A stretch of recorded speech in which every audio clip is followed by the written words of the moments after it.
After losing a child, many of us have heard the sentiment, "You're so strong." But have you ever stopped to think how truly brave you are? Today's guest is Kyla Thomson, mother of Bella Brave, the sweetest little TikTok star who stole our hearts as she journeyed through very, very difficult times with her health. Bella bravely faced more than 30 surgeries for her rare health conditions. Following her passing in 2024, Kyla continues to honor her daughter's courageous legacy through advocacy, storytelling, and her new podcast. Today on the Angel Moms podcast, Kyla shares her journey of resilience and the enduring power of love. Welcome to the show, Kyla. Thank you so much. It's so good to be here. I'm happy to chat and share what I can. Well, I think the world probably knows about your sweet little Bella, but for those who may not, can you please share a bit about her story?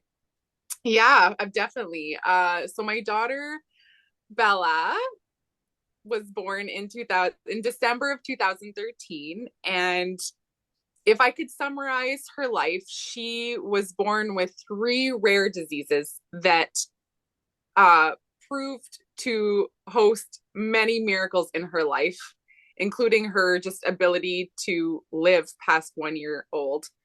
She was born with SCID, which is severe combined immune deficiency, and a lot of our provinces were not screening for SCID because the common cold, that's basically no immune system, and we didn't know when she was born, and that the common cold could have killed her, and it almost did. And we didn't know that was the issue until she was 11 months old and received a bone marrow transplant to help grow her a new proper immune system. Meanwhile, also, she was born with a very rare form of Hirschsprung's, which is essentially dead colon. So she had a bowel disease that ended up, when she was 6 years old, was in full bowel failure, and she was listed for a bowel transplant, which she received in 2023, and it was successful and great. And she also was born with dwarfism, and so we really spent her almost her entire life in hospital, the first couple years consecutively, trying to understand all of her conditions as they slowly came out and showed us what they were actually doing to her tiny little body. And there was many moments where you wouldn't know anything was going on that was so severe and life threatening with this little firecracker, because she loved life. She loved joy. She loved people. She spent years in isolation in hospital, and you wouldn't even know it because she was the most social little kiddo you would ever come across. I think a part of that had to do with, being in hospital the very first 2 years of her life and having 20 adults around her constantly. It really allowed her to learn to speak and listen at a very, like, she was like 10 months old, and she had like more words than the average 10-month-old, and could express herself. And I taught her sign language, and the summary is getting really long. But if I could put it into one sentence, she was a medical warrior that looked rare disease in the eye and said, "Not today." And she did it with humor and bravery and fun. And I learned so much from my daughter. And in July of last year of 2024, she developed what we now know was organizing pneumonia. And it's essentially what caused her to pass away, for her lungs to fail. It had nothing to do with her bowel transplant or anything of the sort. It was something her specialists had told us we weren't able to foresee. And once it had started, there was really nothing that could stop it, like anything. And they had looked into all that with her pathology reports and everything. And ultimately, she was a child who wasn't expected to survive a bone marrow transplant, and she did. Wasn't expected to survive a bowel transplant after that, and she did. And she taught our worldwide medical community a lot about rare disease. But they do believe that there might have been because they had never seen that before, and they don't think they've never seen a child undergo a bone marrow transplant and then a solid organ transplant. And so that was a success. And so the extreme rarity of her developing a super, super rare complication, organizing pneumonia, 9 months after her bowel transplant, they told us is so rare and uncommon that they probably most likely will never see that again in their entire career. So a lot of miracles and a lot of rarity in her life. She was a special little girl. There's no doubt about it on every level. Yeah. I'm so sorry that you are now a part of this club that no parent wants to be a part of. Yeah. This club, before I became a part of it, was something I had always had in my mind because I lived in hospital. Bella's first year of life, I came to know 10 different families in the Royal McDonald House in the hospital hallways that didn't get to bring their kids home. And that has sat with me since Bella was 1. And that always changed me because it was after my first year in hospital with her that I came to this realization after seeing parent after parent not bring their child home, living in a pediatric hospital, that I was like, Bella's been through the worst of the worst, but she is still here. She is still alive. She's still breathing. She's still fighting. She's still having fun. And I think what's hard is, yes, that changed me for good to not complain. It showed me people's perspectives that, more people need to do. More people need to understand from that perspective. You don't ever wish that on someone, to learn from that. But now I'm in that group and I can't say that anymore. I can't say don't complain because some people don't get to bring their kids home, and now I'm that parent. And I'm still processing that. That's a heavy part of my grief. But yeah, that's where I'm at. It's 6 months today that she passed away, July 14th, 2024. So that actually brings me to the next question that I just comes naturally when I look at you. I mean, you are resilience should be your first and middle name, right? But how did you find the ability to carry both hope, but also balance that out with reality when you were going through this journey with Bella? I think that my ability to do that is a testament to the faith I was raised in, from my mom. I was raised Christian, and my husband is Catholic, and faith is very important to us because sometimes it's all you have. And when you are just beaten down to the point where you feel like you have nothing, you have faith. And it's something to hold on to when you're in your worst. And sorry, I don't want to cry all over your podcast. But I'm apologies. I'm sure you're used to that. But it's still just, it's really just my love for having seen so many other parents in the same pain that I'm in, and realizing I never fully got it because I wasn't there, and thankfully my child was still alive, but my love for them and wanting to help them get through is just so strong. It's how I function. I just don't think I can function unless I'm helping someone else, because I just why? You know what I mean? And my faith has taught me that. My faith has taught me to pray not only for yourself but others, and give it to God. I've had debilitating anxiety, and to come out of that darkness, sometimes you need to take a step back and just give it to God, because there's really nothing in your ability yourself. Sometimes you just can't. You're exhausted, you're tired, and you need to just give it to God, let your faith do its work. Give yourself rest. That's something that's always been hard for me. I've been that person, like, no, I got to do it myself. I need to do it or nobody else will.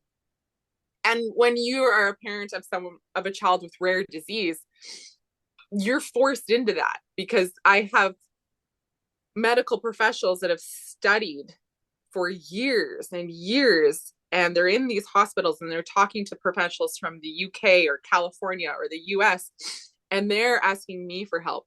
That is a pressure like none other, right? Because we're the ones with the experience that they've never seen before. They might know how to deal with some of the symptoms or some similarities of the disease, but really, when your child is the first that they've seen go through numerous things, you got to get in there and do the dirty work yourself. You got to get in there, and it's exhausting.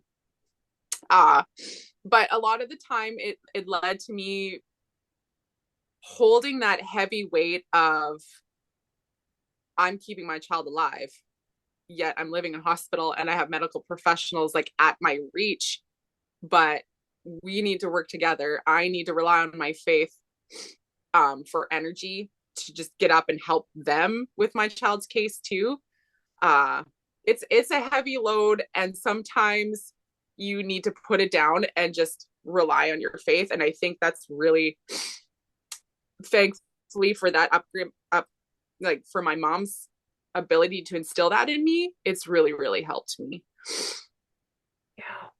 Yeah. You've And got I mean, apart from that, I have an amazing, amazing support system with my family and friends. And over the years, like I've been journaling on Facebook and Instagram for years before TikTok really kind of took off. And that was all Bella's doing, because she was just like, oh, I can make people laugh. Here we go. And it just kind of snowballed. But um I I am beyond thankful for our online community that they've been there when I'm reaching out and I'm just like, has your kid dealt with this? Do you understand what this means? Have you seen this before? And they're there, they're ready to help. And that's been a huge part of me being able to get through things as well. That is definitely the beautiful side of social media. I mean, social Yeah. media, there's some not so great parts Yeah. about it as well, but Yeah. from a community standpoint rather, it can be a great thing. And reaching out at 4 in the morning, there's Yeah. somebody out there Yeah. that's going to respond. So, as you mentioned, you're 6 months into your grief journey, and you told me just before we hit record that you were like just coming in the door from a grief Yeah. counselor. Mhm. Can you tell us a little bit about your grief journey so far, what that's looked like, what's helped you, all those things? Yeah, definitely. It's when Bella passed away in July, both my husband and myself fortunately haven't had a lot of close family members pass away, right? Like really, like anyone that we've been so close to. And so we were not prepared for the energy and the work it would take to help ourselves in a time when we didn't want to help ourselves. We just felt like weighted and submerged in grief. We didn't know what to do. We weren't prepared for, like, it's hard to explain, but essentially it was like we wish we had known things prior to Bella's passing that would have been helpful. And so a couple of those things are that, like, if your child passes away out of the province you live in, there isn't supports available at your grasp right away. You have to go out and look for them. One thing that struck me was like, well, number one, I don't have the energy. And even though I'm getting some supports from the hospital, two different hospitals, like Alberta and Toronto, we live in Saskatchewan, they weren't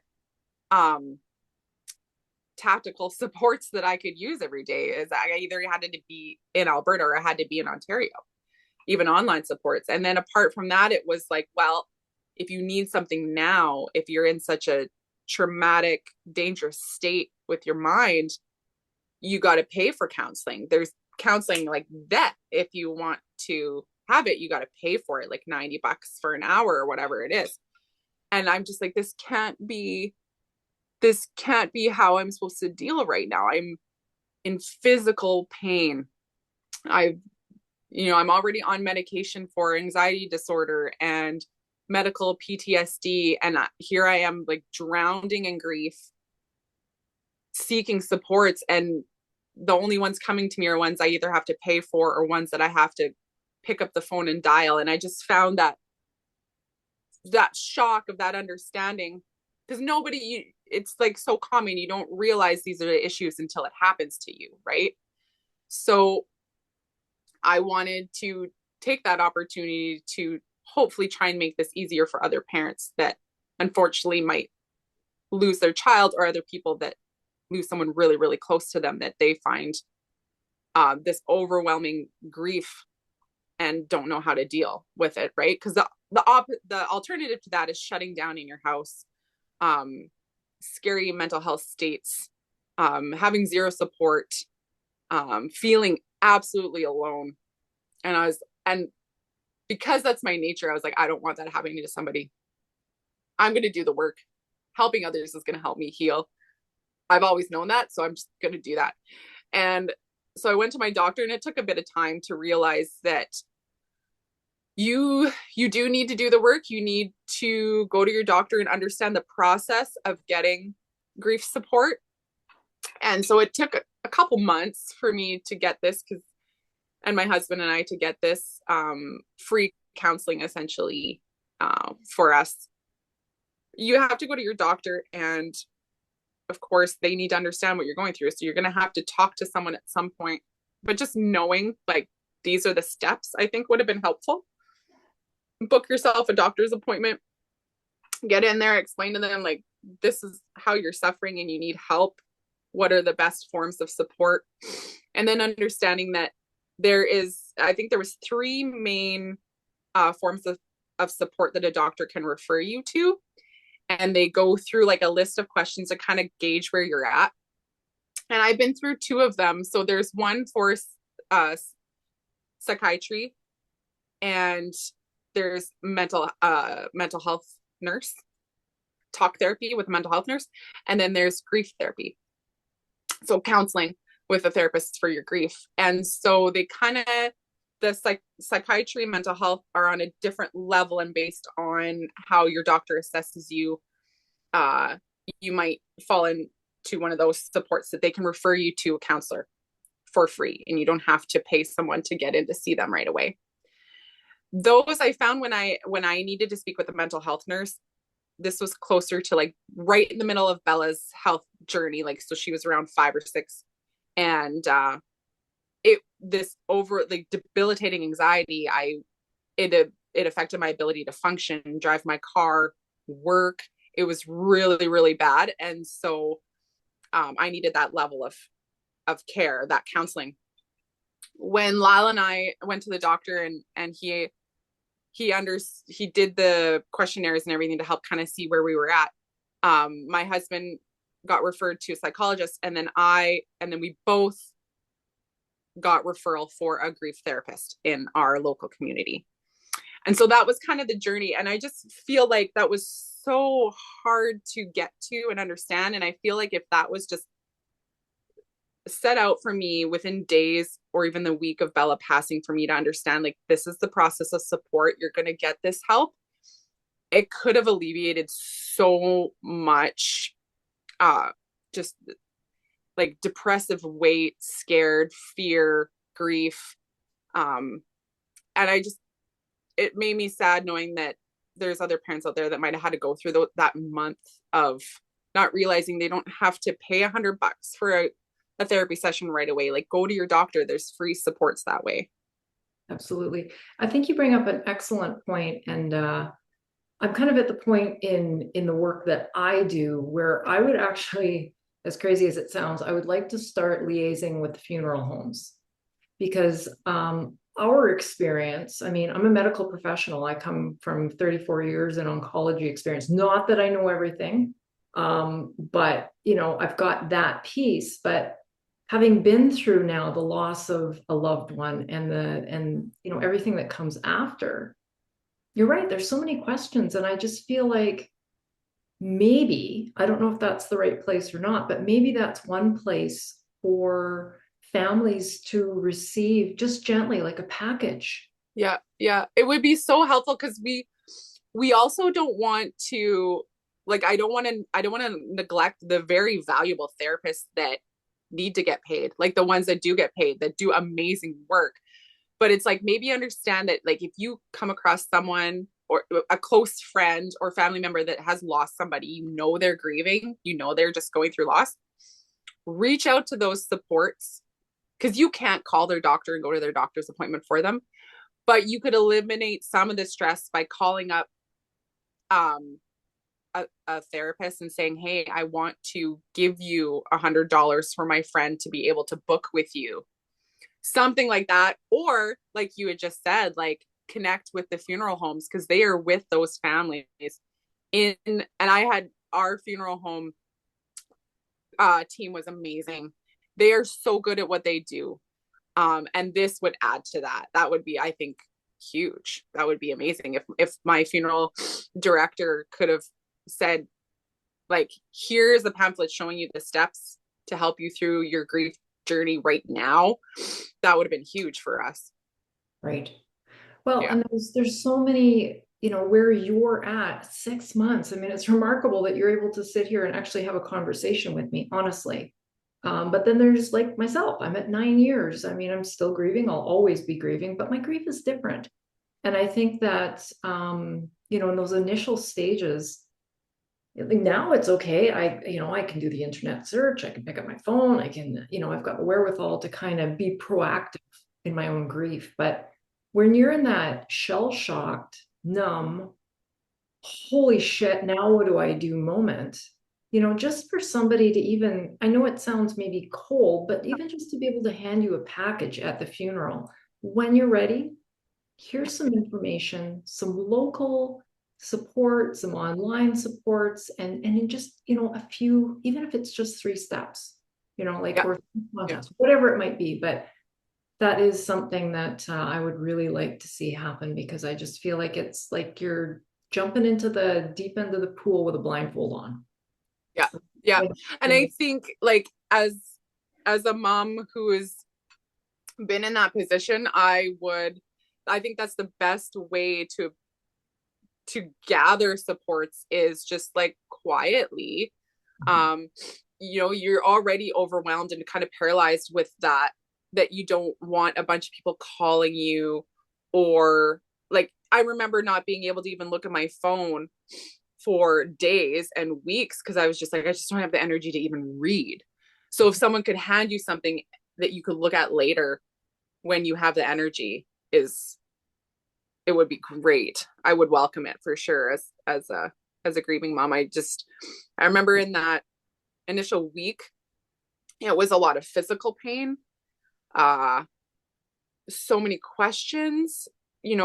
We had to wait months. I think it was 4 months, 4 or 5 months, before we could even understand why she passed away. And so just to have a grief counselor to talk to or a therapist to talk to in that waiting period was huge. I can't imagine those racing thoughts for months on end without support.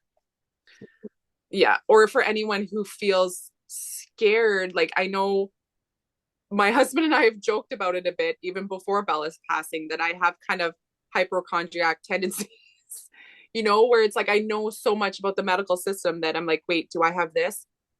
Is this affecting me physically? What is stress doing to my body? And there was times, debilitating times, where I'm like, what if I'm medically and physically not okay? And then I can't be there to help keep my child alive. So thinking back to the physical pain and what I know about broken heart syndrome, I was legit scared of myself dying after Bella had died. And that fear, and I'm not having the supports to navigate that fear, was also something that would have been so needed to have the tools for and the supports for in that first week after her passing. Well, or even just somebody to explain the physical and mental aspects of acute grief. You're Yeah, likely going to feel like you're having a heart attack. You're yeah, likely going to feel like you've got early onset dementia or Alzheimer's. yeah, yeah, You're not going to be able to remember your name. You're not going to be yeah, able to go into the grocery store without having a full-on meltdown. What's normal, what to expect. You and I, could write an entire thesis on this because we've lived it. But for somebody yeah, brand new, that is, I think, so reassuring. Oh, yeah, that thing. Okay, that's normal. You know, yeah, so yeah, I think there's a lot of work. In fact, you probably don't remember this because I'm sure you had 1,000 people or more responding. But I remember you posted on Instagram, I think it was, about being really cheesed off about the initial lack of grief support after Bella yeah, died. And I yeah. think I responded something to you. And if you're ever in a place where you'd like to collaborate on putting something together for whatever, I really quite passionate about doing that as well. Yeah, I would love that. I'm hopeful that I was respectful in a way when I was cheesed off. I love that term. I haven't heard it in a while, and I love it. I was cheesed off in a sense that I was like, how is this 2024 and we don't have plans in place for bereaved parents? That's what really shook me. And then I'm like, okay, I have large platforms on social media. Someone's got to pinch me and tell me, no, Kyla, there's this in place. Sorry you didn't realize it. That didn't happen. And I'm like, I I am reaching out to like hundreds of thousands of people, and this is not in place. And I'm just, it was like a holy crap moment, like, oh my goodness. So initially I was just in shock and then cheese because I was like, this can't be real. Well, Like and this is so painful already, you know? my theory is, and I might be completely out of whack here, but I blame it on our society, frankly, because, like you and I were talking ahead of time, like I was privileged. I grew up in a house where, it was always being positive and all this and all that. My parents never sat me down and talked to me about grief, right? Because that would be Right. a sad thing to do. That's not a positive thing to do, right? Yeah. And then our society, like I grew up in this house where, we always talk about the good things and we always talk about things in the best positive light, which has its own merits, but Yeah. Yeah. I had zero skills when it came to my own grief. And even though I'm a healthcare professional, I deal with terminally ill patients on a daily basis. Having said that, I had a whole half a page of notes in my training, half a page, right? Because that prepares you. Uh-huh.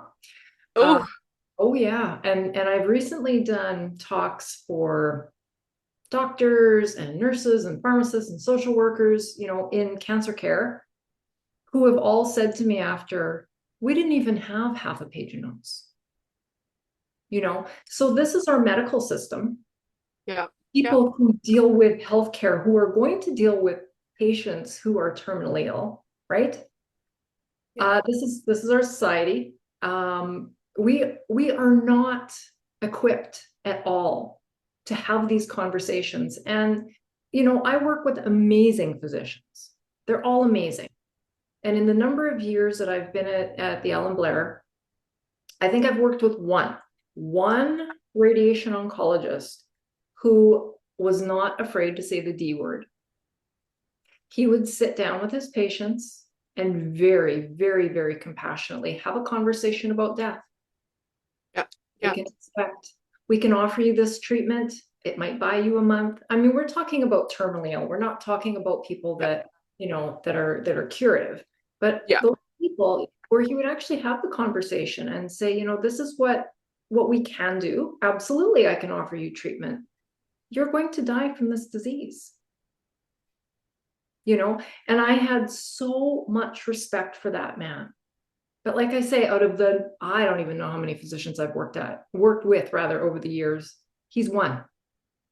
Yeah. One. Yeah. Yeah. Yeah. And then in every other aspect of life. And I know myself, even as a healthcare professional, I had opportunities to get CE credits and stuff, and, maybe take some grief training. Who wants to talk about that? Who wants to learn about that? Yeah. Yeah. And it's, And then it hits you in the face when you've got to deal with it, and yeah. everybody's going to have to deal with it at some point. Yeah. It's bittersweet too, because it's like, especially with the pediatric community, you live off of hope. You live off of miracles. Like, they are too young. This is not a topic we need to talk about. And then, of course, there's always the aspect, like, I've had so many people talk to me, like, did you and Bella ever talk about death? Did you talk about? And I was like, well, as much as Bella and I connected so deeply, and I 100% probably could have had a valuable conversation with her, she was also a child.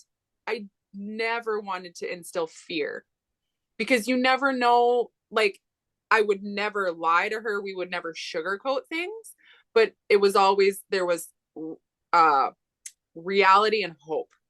I would mix reality and hope together, but never the possibility of death, because I didn't want to give her fear.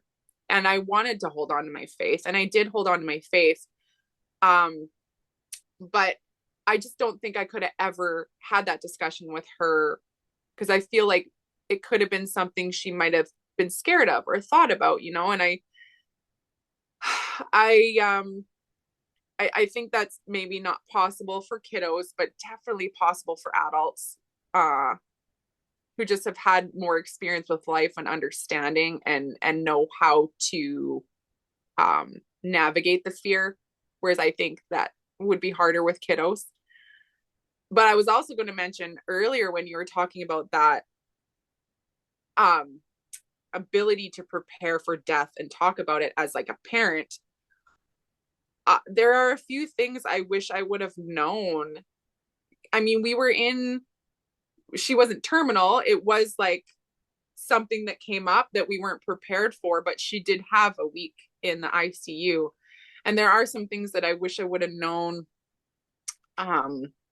maybe aren't medical or scientific, but more like spiritual. But things that I wish I would have known, so I could have been more prepared for her possibly passing at that week. And like simple things like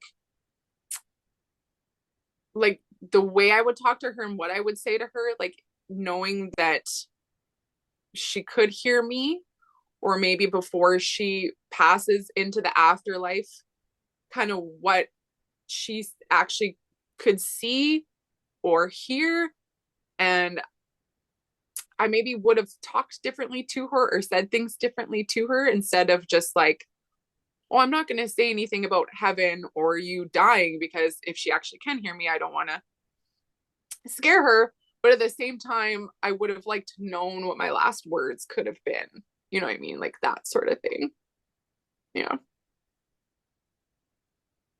Looking I know too. I have those thoughts too. Like, Katie was healthy up until the millisecond that she died, and she left the house on a regular Tuesday night and never came home. And we had the argument of all arguments the night before over her unclean room, rather. I mean, just dumb stuff, right? Oh, Everything in yeah. hindsight seems Yeah. so clear. The woulda, coulda, shouldas, and all of that kind of thing. I want to switch gears here for a second, because I Yeah. cannot I have to bring this up, because anybody who's not watched you and Bella on Instagram, get lost in your account. I mean, it'll make you cry, it'll make you laugh, but Yeah. I feel like I got to know you and your daughter so much just by watching videos. I mean, I could read all about you on your bio and all of that, but Yeah. watching these videos is really what made me feel like I knew you a little bit. But I have to tell you about my favorite video. Okay, good. Um, and it's one of my favorites, and she's just adorable as usual. And if you're facing something really hard, you need to stay brave. And I believe she Oh, kisses both biceps.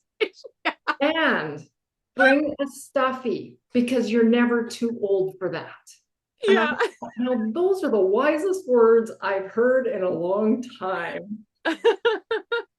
Yeah, she did such a good job of simplifying things and in a good, humorous, like joyful way. And it was just like it would kind of snap you back and be like, okay, yes, like I am strong, I am brave, and I got my stuffy, and that's all I Well, need. good. And Bella said so, so here we go. And her ability to relate with like the older community, I think was so helpful for them because she had dwarfism, so she looked tiny. She was this tiny little body, but had so much fight. So she could say to the adults and the older teenagers, like, if I can do it, you can do it. Like, hold on a second. Like, I'm this big. And she knew that too. And it never bothered her for a second. Like, she was just like, I'm Bella, so you're welcome. Like, that was her attitude. And then it just gave a lot of the older kiddos in the medical community a lot of like, you know, courage and inspiration. Yeah. As I said, in my opinion, Bella had so many words of wisdom. Are there any little snippets or sayings or anything that she taught you along the way that you'll always hold on to? She had the ability to be so in tune with my emotion. I mean, we spent every day hour like together, right? And her ability to just almost know what I was feeling. Well, she did know what I was feeling without me even speaking, and then know what to say. And she would always sit me down and she would say, Mom, and she'd hold my hand, and it kind of like an old, like she was the mom and I was the teenager or like the child, and she would hold my hand and just, she would just bring me back down from this like heightened cliff of fear. And she'd always bring me back down and just like, it's going to be okay. Like, just breathe. And she would always say those words, it's going to be okay. Just breathe. And then she'd be like, and she'd do it for me. And it was like, how do you know to do that? How do you know to do, like, you're telling me and you're the child. Like, oh, I'll never forget that. She had that ability. She was always up for anything. Like her, she'd be like, yeah, let's do it. Like this, just like her, just do it. Like we probably should have done some sort of collaboration with Nike because that was her motto. Just do it. Like go have fun. Like don't worry about anything else. Don't worry about your hair. Don't worry about your makeup. Let's just go. You know, and she always had that attitude too. And it really helped to me be like, yeah, like this doesn't matter right now. Like I think the first like 15 or 20 TikToks she wanted to do, I don't think I even wore makeup in them. And like that was a thing for me. I was just like, oh, if I don't at least have mascara on, and like people are gonna be looking at this like snowbank with two little pee holes in it. Like it's literally how I felt, like just like with my brown eyes and my white face. But she could always say something that really really would snap you out of like your racing mind and brought you back down to earth to be like, okay, like that doesn't matter. Let's go do this. No. Yeah, she really strikes me as an old soul. Yeah. Like you said, she was 10 years old when she passed away. And yet the insight that that kid had Yeah. was, more insightful than people that I know that are well into their 50s and beyond. You know, Yeah. what was I going to say now? I What remember, oh, sorry. you go ahead. I was just gonna say, like, in speaking of that, like my favorite video, and I caught it on video because I knew she was like this. I knew she had this old soul and she always spoke with such wisdom at a young age. But when she was like she was 5 because Waylon was a newborn. And it was another moment when she was like, Mom, sit down. I gotta talk to you. Here's my hand. Hold my hand. And this time it was at the kitchen table. And I was in the living room and it was a stressed out new mom day, right? Well, not new mom, but like newborn mom again. And she's sitting at the table. So I was like, she calls me over and I was like, I felt like this is something I should record because I feel like it's gonna be so valuable. And I'm so happy I did because I replay this video over and over and over again. it's her genuine way of taking me by the hand and saying, Mom, it's going to be okay.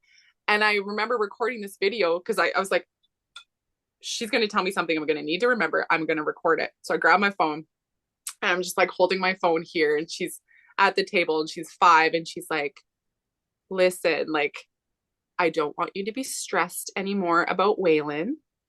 Mommy and or she's like, Daddy and Waylon and I, we all don't want you to be stressed.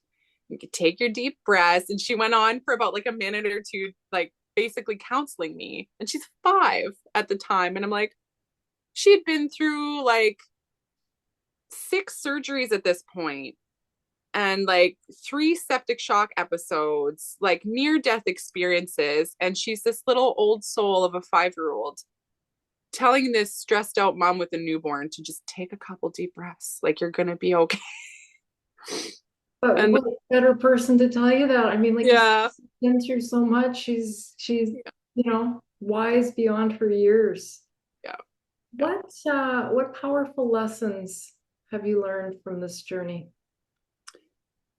I think number one was to not complain. Um, there, it, if you are someone, you can be going through the worst of the worst, but I feel like complaining makes it worse. Or just remember that if you need to complain and you need to get that negativity out, do it with the right person. Um, I I've I've been in that position where you are watching your kid die, or you are, or I've been in that position multiple times. Bella made it out of it, thankfully, but it was like just being in that life and death situation with her multiple times. And then to see another parent complain about, oh, this is the 6th time my kid had a cold this week and I'm really sick of this and this and this and this and this. And I'm just like, you want to shout at them. They don't get it. You can't get mad at them because they don't get it. You wouldn't wish this pain on them. But knowing that and sitting in silence, I just didn't want that feeling to spread. I didn't want that for anybody else. So I'm like, okay, I'm not going to complain out loud as much as I have been, because this can really affect someone else when they're in the middle of something really painful and I might not know it. So she taught me that I can do that and be okay. I don't have to complain. I don't always have to just like share negative and get things off my chest in a public way. She taught me, this journey as a medical mom taught me how to share loud. Like, don't feel you need to be silent going through something. There's a difference between exploitation and advocacy. And it's hard, like, it's hard for the new generations and the older generations. I probably shouldn't say just new generations. It's hard for them to grasp that sometimes. And they see a child on social media and think, oh, you're a bad parent. Oh, you shouldn't be exploiting them. And this, and that, and the other thing. It's like, no, wait a minute. There's a difference between that and advocacy. And so that really taught me that you can go online and you can use social media for good and you can help other people. And just because one troll or one person doesn't know your whole story, don't let that affect you. Keep continuing to help the people. Think about that one message that someone said, hey, you helped me. Like, I was so down today that I wanted to commit suicide, but you know what? Your story helped me. Or, you know what I mean? And it's like, no, focus on the good. Good is going to come from it. And don't let the negative get you down from your path and your journey to helping other people. And it taught me that good things will come. I mean, a lot of people say good things will come to those who wait, but it's like, no, good things will come when you feel like it's like you're doing something right. As soon as you're uneasy about something or you're not sure about something, like, take a think on it. Don't rush yourself into digging yourself a hole, right? Like, I would a lot of people would ask me, like, how did you gain such a large TikTok following of over 7 million followers? How did you gain a large Instagram following? And I was like, I never made it to be work. I never made it to be a stress in my life. It was Bella helped me learn, no, this is fun. It can have a greater purpose and continue on that road and things will go well. As soon as you make it to be, oh, I need to research the algorithm and I need to post at this time every single day of the week, but not on Saturdays at 2.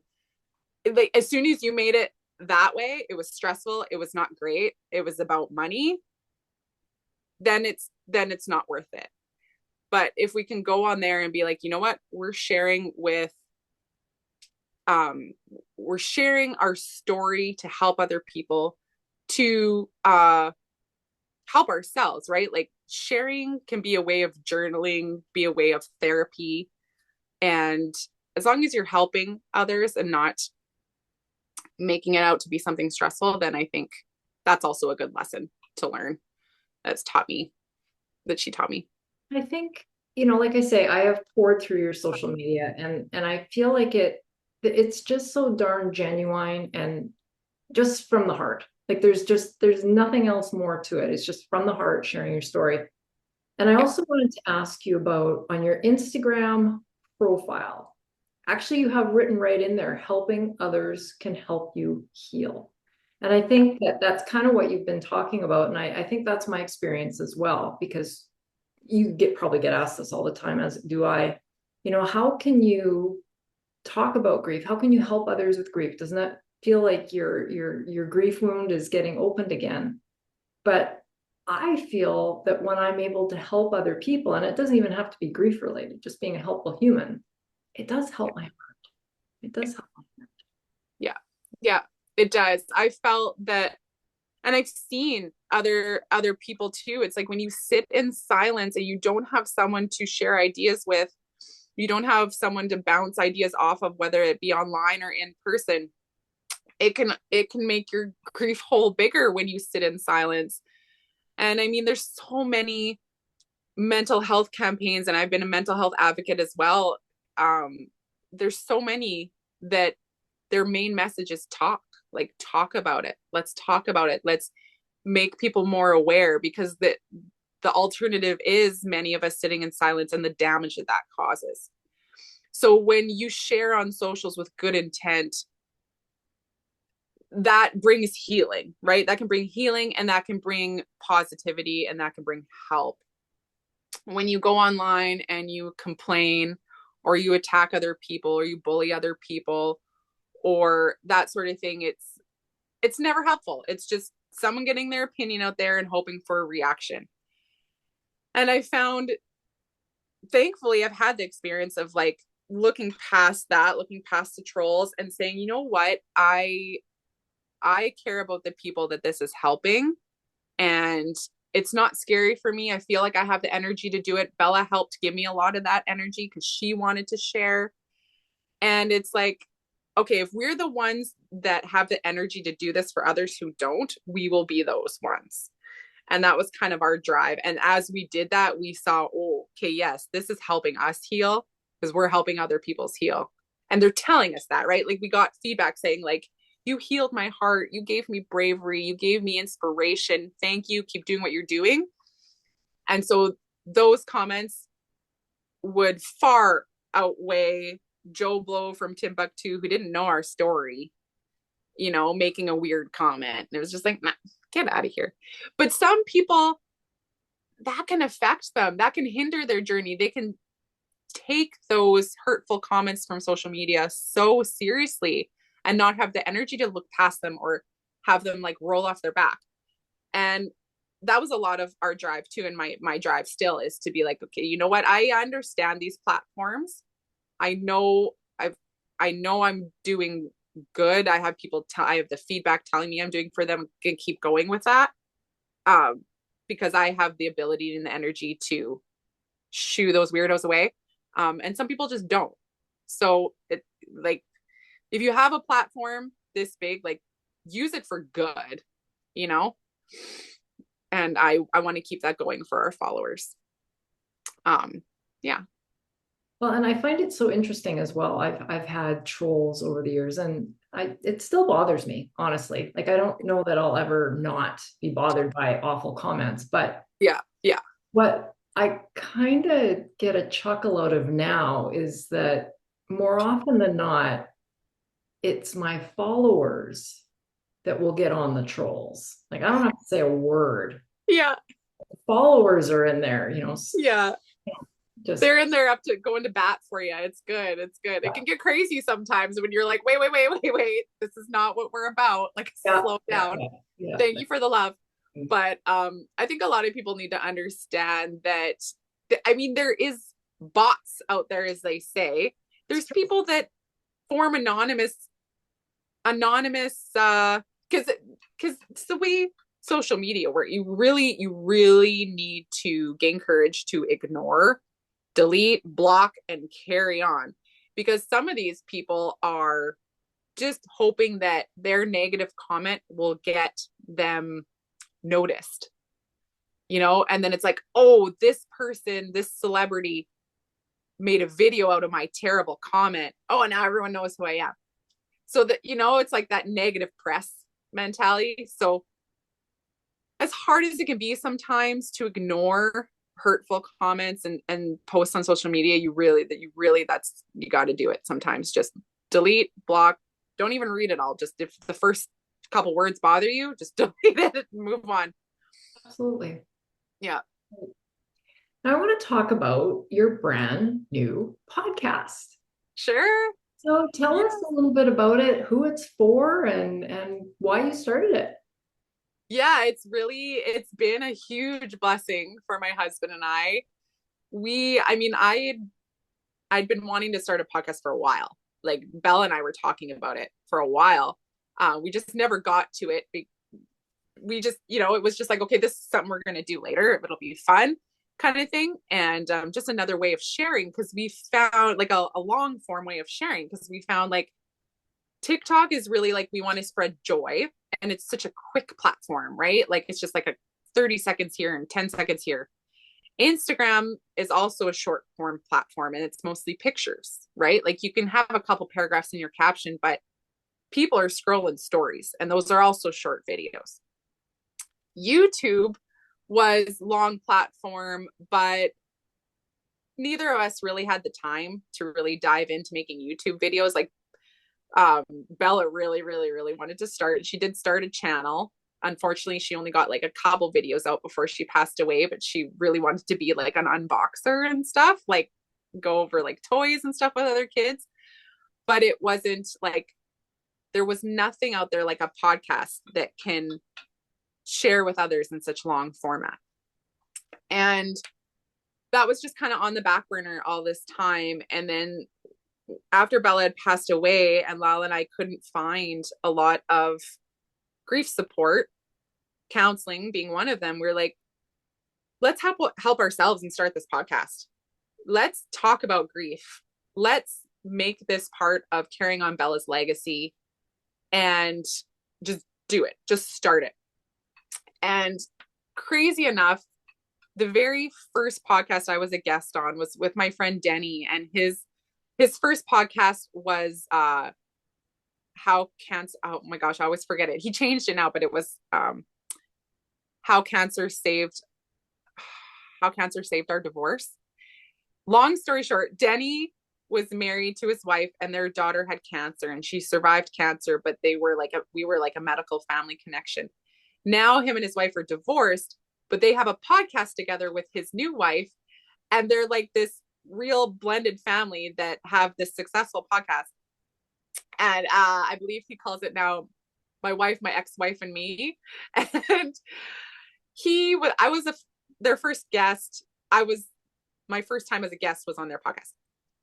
Long story short, he reaches out to me last year, and he is like, if this is something, because he knew I was thinking about it, he's like, I really want to help as a passion project get this off the ground for you. So he reached out and was like, I will help you and I'll get started, because I will be your producer. I'll help you edit all of this like for free, because I love you guys and I want to help you. And Lala and I are like, let's go. Let's do this. And so we started, and I think we shared our first episode of Beyond Brave in November. I believe we started in November. We have 8 episodes out now. And we have found it so powerful with our grief journey, and the feedback we've had about just sharing week to week how we're handling grief after Bella's passing, and the things we talk about. It's been so therapeutic for us.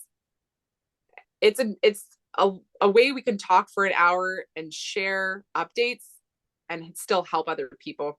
And we're really excited about the feedback we've had so far, and it's going really good. And I haven't shared this on my socials yet, but we just interviewed Ryan Reynolds last week. No way. And I'm like, how do I hold this inside? But with podcasting, like, you have guests and then you need to edit their episode and then you put it out later. So we have his episode isn't airing until January 27th, but I'm like, I can't hold this secret in. I need to share. So I'm going to do that soon. But it's just like, it's brought us to situations like that. I mean, we share a connection with Ryan with his support for sick kids, and he asked Bella to help him with his campaigns for sick kids. And so that's how we know him. And just, the places that she brought us to have continued on, and it's really, really going well. And we're finding it really therapeutic. So yeah, I'm liking this new podcast journey. It is. It's a really Yeah. great place to have some really great conversations, whether Yeah. that's interviews like you and I are doing, or, just more of a solo episode, even though I know it's you and your husband doing it together. Yeah. It's a fantastic platform. And for our listeners who are maybe wondering what the connection with Ryan is, besides what Yeah. I just mentioned, I believe Ryan Reynolds came to visit Bella in the Toronto Six Kids Hospital after one of her surgeries. Isn't that right? Yeah. It was such a fun story. He was in shooting his commercial early. It was like August. It was a week after Bella had her bowel transplant. And he was there shooting a commercial. And so the hospital was a buzz because the place they shot their commercial happened to be like in the auditorium area where people were like going into the cafeteria. Like, everyone knew he was there. And I didn't know he was there until the manager of, I think, communications came into our room, and she was like, Ryan Reynolds is here, and he would like to take some time to visit Bella, because he knew Bella at this point from the campaigns they did for his ugly Christmas sweater. Oh. And so he knew she was there, and she's like, but you can't tell anybody because he's here for this commercial. And if they find out that he's visiting Bella and doesn't have time for all the other kids, like, it'll make them sad. And so I had to keep that a secret for 4 months until his commercial came out in December. That's a big secret to keep. It was hard. It was so hard to keep that secret. But he came in, they organized it. So he came in. It was really funny because my husband was just getting on the plane to come back home. And Ryan Reynolds was walking into Bella's hospital room to chat. He's like, but he came in, and Bella had known so much about him already. And so they just had this like friendship chat that was hilarious, because like she would match his wit. But like the conversation started with her like asking about his girls, like, how are the girls? And like he was just like, oh. So it was just, they chatted for a good like 15 minutes, and I just sat in the corner of the room just like so happy for her. It was great that he like took the time out of his day. Like, he had to secretly like come up like the back elevators, and like nobody was allowed to know. It was so funny. Yeah. What a gift, and what a testament to what an incredible human being he is as well. Yeah, definitely. Yeah. Well, I will put the link to your podcast in the show notes, because I know a lot of our listeners are going to want to bounce over there and listen to your podcast. Yeah, thank you. I can't tell you how wonderful it is to have a conversation with you. And I know you hear this all the time, but I want you to know that it's coming from the bottom of my heart, that you are an inspiration. And you are changing lives, and Bella is going to continue to inspire and change lives from the other side. I just absolutely know it. Oh, that means a lot. That means a lot. And please don't hesitate to reach out and check in. I would love to talk with you more. Yeah, Uh, yeah. let's do that. Yeah. Let's do that. And I have a whole bunch of other questions I had on my paper Yeah. to ask you today that we didn't get to. So maybe we'll have to do a part two at some point in time. Oh, definitely. I would love that. Yeah. All right. Yeah. Well, thank you so much for being here today, Kyla. Thank you, Lisa. Have a good day.